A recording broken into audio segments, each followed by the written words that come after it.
A parishioner commented to me recently that they don't have much time for church doctrine, but they get on with the life of being Christian, as if the doctrine were distant and irrelevant.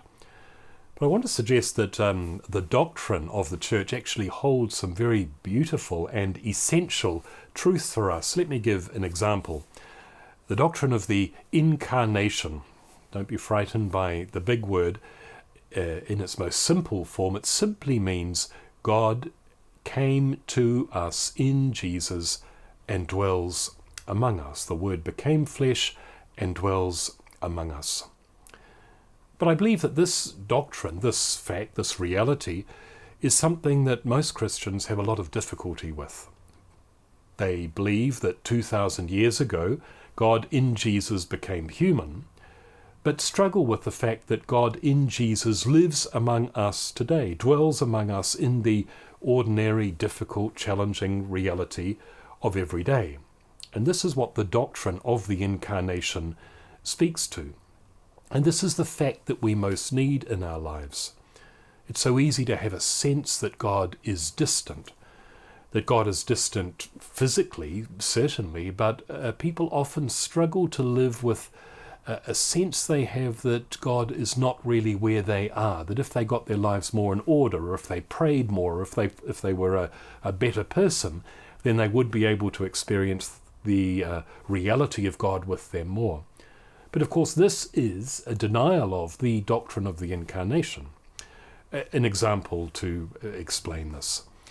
I was a few years ago with a friend in Italy, and we had rented a car, we were driving, and thanks be to God, we had GPS, which made it possible to drive without getting too lost in Italy. But we were driving from Rome to Assisi. We had a very clear departure point, Termini in Rome, where we picked up the car, and Assisi was the arrival point.